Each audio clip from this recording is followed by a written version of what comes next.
उद्धव ठाकरे साहेब आज चंद्रकांत दादाची त्यांची काही बोलणी झाली वाटतं आणि एका लिफ्टमध्ये देवेंद्र फडणवीस आणि उद्धव साहेब गेलेत। याचा अर्थ तुम्ही समजून घ्या की आमचे काही वैयक्तिक भांडण नाहीत। उद्धव साहेबाला जे काही मिसगाईड करतायत संजय राऊत सारखे, कदाचित त्याचा प्रत्यय त्यांना आला असावा आणि हे राजकीय भांडण वेगळं, परंतु वैयक्तिक रिलेशन हे प्रत्येकाबरोबर असतात आणि ते कधी तुटू नयेत।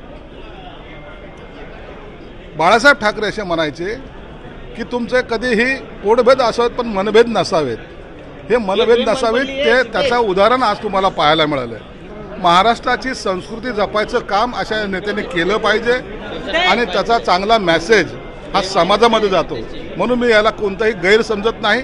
अत्यंत चांगला भेट त्यांची झाली, त्याबद्दल आम्हाला समाधान आहे। पण आज संजय राऊतांनी आणखी एक वक्तव्य करून वाद निर्माण केला आहे, तो हा की महाविकास आघाडीमध्ये निवडणुकीला सामोरं जात असताना कुणाचा तरी मुख्यमंत्री म्हणून चेहरा असल्याशिवाय ही निवडणूक लढणं कठीण आहे। संजय राऊतला नेमका कुणाचा चेहरा पाहिजे हे त्यांनी पहिले ठरवलं पाहिजे। त्यांना जर उद्धव ठाकरे साहेबांचा चेहरा पाहिजे असेल तर मला वाटत नाही की काँग्रेस तो ॲक्सेप्ट करेल, किंवा वज्रमुठीची जी काही सभा मागे झाल्यात त्यामध्ये खुर्चीमध्ये सुद्धा बदल त्यांना आवडत नव्हता, तर ते उद्धव साहेबांचा चेहरा घेऊन पुढे निवडणूक लढतील याची शक्यता नाही।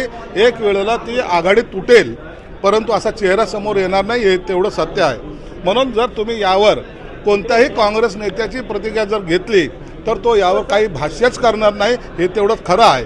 कारण की त्यांना आता मोठ्या भावाच्या भूमिकेत ते आल्यामुळं त्यांना स्वतंत्र लढायची सुद्धा खुमखुमी असल्यामुळं ते महाविकास आघाडीमध्ये राहतील का नाही याची शक्यता कमी आहे। परंतु जयंत पाटील मात्र असे म्हणतायत की महाविकास आघाडी सरकार म्हणून आम्ही उद्धव ठाकरेंच्या नेतृत्वात लढलो, त्यामुळे आमच्यामध्ये एक काहीतरी निर्णय होऊन येत्या काळामध्ये एक चेहरा आमच्याकडे पण पुढे येऊ शकतो। मला वाटतं शरद पवारांच्या नेतृत्वात लढले असावे, उद्धव ठाकरेंच्या नेतृत्वात नाही, तर त्यांनी चेहरा वापरला होता शरद पवारांचा आणि मग जयंत पाटलांच्या मनामध्ये काहीतरी चाललं असावं असं एखादी शंका यायला सुरुवात झालेली आहे। आणि म्हणून असे काही जरी असलं तरी या महाविकास आघाडीमध्ये बिघाडीला सुरुवात झालेली आहे।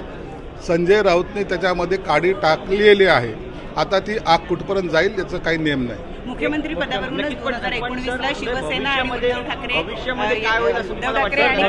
रवी राणा म्हणतात की एनडीए सोबत जातील, उद्धव ठाकरे एनडीए सोबत जातील, मोदींसोबत भविष्यात अशा काय हालचाल दिसतात का? रवी राणा काय बोलतो याला जास्त महत्त्व नाहीये।